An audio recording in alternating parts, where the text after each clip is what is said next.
Think you're ready for a blackout? Most urban families aren't.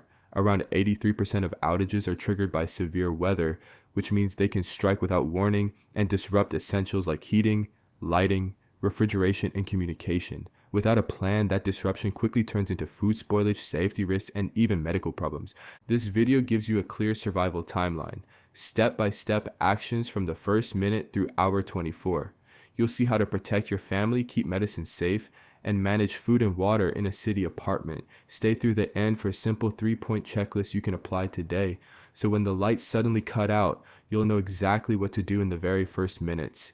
Hour 0 begins with the first 10 minutes, and these minutes matter more than most people realize. Start by checking your circuit breakers. A tripped switch can mimic a full outage, so confirm that everything at the panel is in the correct position. If nothing changes after resetting, look outside your home. Verify whether neighbors have power, and use your phone's data to check your utility company's website or app. Most utilities post real-time outage maps and even estimated restoration times. Sign up for text alerts if available. Reporting the outage through an app or website is usually faster than waiting on a phone line. Once the outage is confirmed, gather everyone in a central room. This not only keeps the family together, but also makes it easier to hand out reliable light sources quickly. Use flashlights or battery-powered lanterns from your emergency kit. Avoid relying on the flashlight function on cell phones, which drains their batteries. Place the lights in high-traffic spots like hallways, bathrooms, and stairwells. If it's still daylight, position battery-powered lanterns now so they're ready for nightfall. At the same time, unplug computers, televisions, and large appliances to protect them from surges when power is restored. Leave one lamp plugged in as a signal that electricity has returned. Next, address safety hazards. Carbon monoxide is a leading cause of death during power outages because it cannot be seen or smelled. Don't use fuel-burning stoves, grills, or heaters indoors. Run portable fuel-burning generators at least 6 meters, about 20 feet, from any building, and always direct exhaust away from doors and windows. Check that your carbon monoxide alarms are working and powered by fresh batteries. If an alarm sounds, evacuate immediately and call emergency services from outside. Medical needs must be prioritized right away. If someone relies on electricity-powered devices like CPAP machines or oxygen concentrators, confirm backup batteries are charged and operational. For medications that require refrigeration, follow your healthcare provider's storage guidance, and if it appears the outage will last, transfer critical medicines into a cooler with ice packs. Finally, safeguard communication. Designate one fully charged phone for emergencies only, and remember that texting uses less power than voice calls on weak networks. If cell towers are down, rely on a battery or crank-powered weather radio for updates.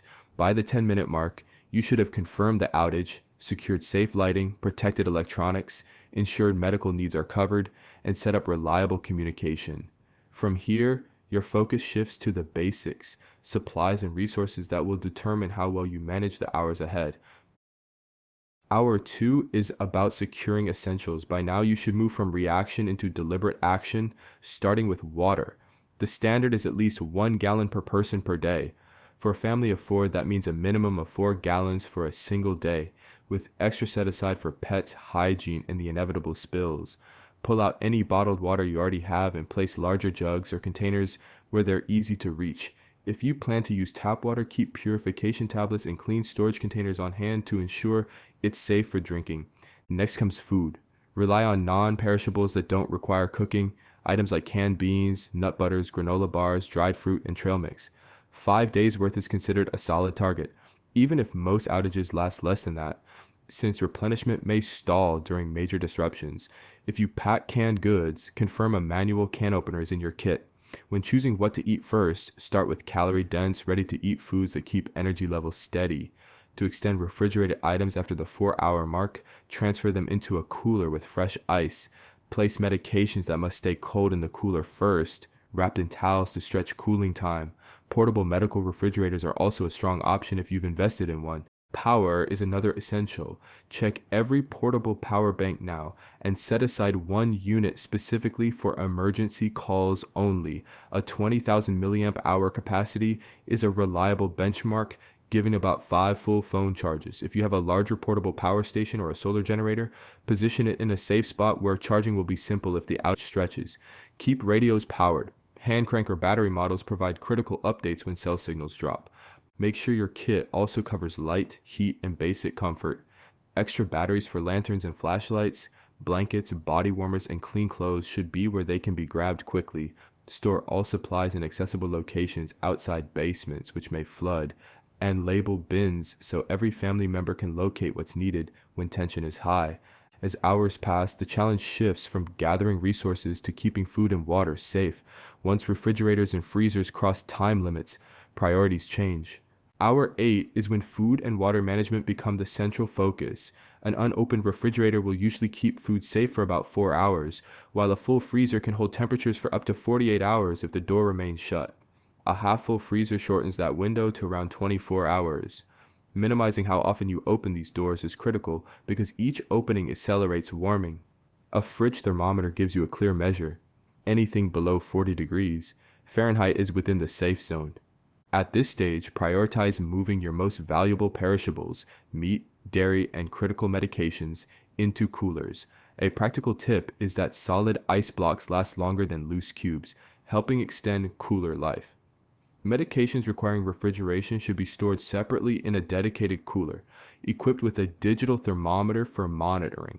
Insulin, for instance, is stable between 36 to 46 degrees Fahrenheit for several weeks when unopened, but potency falls quickly outside that range.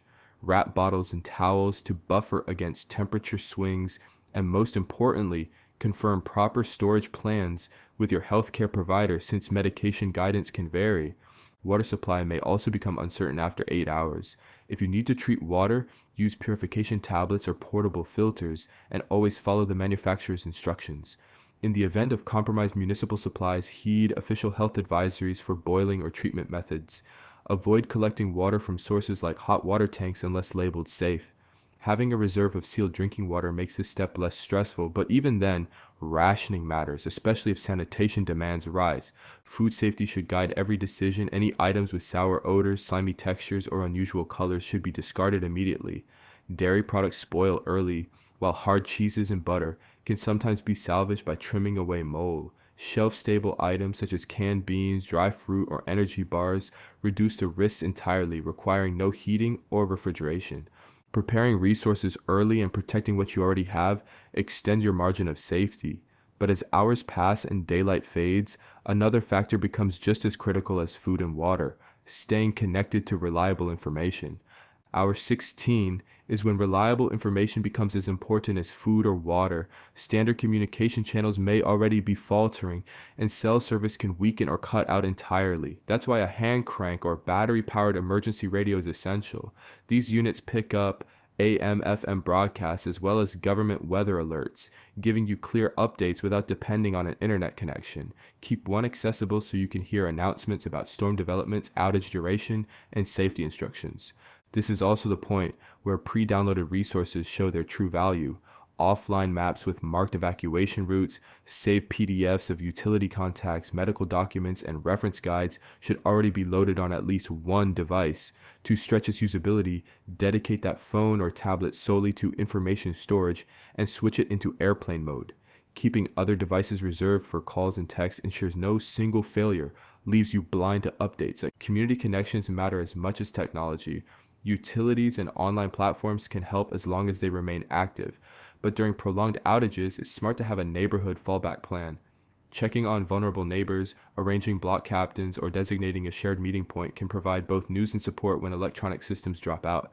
Something as simple as regular in-person check-ins prevents isolation. Managing power is equally critical. Shut down unnecessary features on phones, keep screens dim, and enable power-saving modes to prolong battery life. Turning off Bluetooth and GPS when not in use preserves energy, and car chargers are a safe option if fuel is available. Avoid draining all devices at once. Manage usage so one is always held in reserve. Alternate communication lines should also be in place. Landlines can sometimes remain functional during outages, so keep a corded phone if you have standard copper service. Satellite messengers and radios are another option, particularly in areas where power failures can disable infrastructure for extended periods. With information channels secure, you'll know what is happening beyond your walls. The next challenge comes when those first signs of power returning appear, a phase that carries very different risk and requires its own careful strategy. Hour 23 focuses on preparing for restoration. When the grid starts coming back online, the biggest concern is power surges, short bursts of voltage that can damage appliances and electronics. The safest approach is to keep everything unplugged until supply stabilizes. Leave one lamp or light connected so you can see immediately when service returns, then wait about 10 to 15 minutes before reconnecting essential devices. Smart plugs with surge protection can help, but physically unplugging equipment is the surest safeguard. When it is time to reconnect, follow a deliberate sequence. Start by turning up heating system thermostats, especially in cold weather, to prevent frozen pipes. Next, reconnect refrigerators and freezers to protect food reserves. Give a short window before powering other equipment so the system can stabilize, and avoid opening appliance doors until compressors have had time to cycle. For additional appliances like space heaters, air conditioners, or sensitive electronics, always check voltage stability first and follow the manufacturer's guidance for specific restart steps. Before switching water systems back on, confirm they are safe to use. Conventional hot water tanks must be completely full before the power is reapplied, since running them empty can destroy internal elements. If you use other heater types, follow your manufacturer's instructions for proper restart. It's also smart to run faucets briefly after service returns to clear trapped air from plumbing lines. Food safety deserves renewed attention once power is restored. Any perishable food that has stayed above 40 degrees Fahrenheit for more than 2 hours should be discarded. This includes meat, soft cheeses, eggs, and cooked leftovers. Frozen items with ice crystals can generally be refrozen, but anything fully thawed should be cooked immediately. Clean and sanitize refrigerator interiors according to public health guidance before repopulating them, especially if foods leaked or spoiled during the outage. With the household functioning again, review your emergency supplies. Test flashlights, radios, and stored gear, and replace anything that failed during the outage. Shut down generators safely by disconnecting loads before powering them off. And remember, downed power lines remain dangerous even after service resumes. Stay well clear of them and report any hazards to your utility company or emergency services. Taking time to follow these steps reduces the chance of damage, loss, or injury. Preparation and patience here create a safer return to normal and set the foundation for stronger readiness in the future. Preparation reduces the risk and consequences of a blackout. Having routines, a stocked kit, and a practice plan means small issues never spiral into emergencies. The goal is to act methodically instead of reacting under pressure. Build your kit now. Store at least 1 gallon of water per person per day. Keep 5 days of non-perishable food where possible, and include flashlights with extra batteries, a battery-powered or crank radio, first aid supplies, and required medications. Portable power banks with a 20,000 milliamp hour capacity provide multiple phone charges, and practicing your emergency plan regularly, especially ahead of high-risk seasons, ensures the household responds quickly when needed. Update supplies twice a year to replace expired items and confirm everything is functional.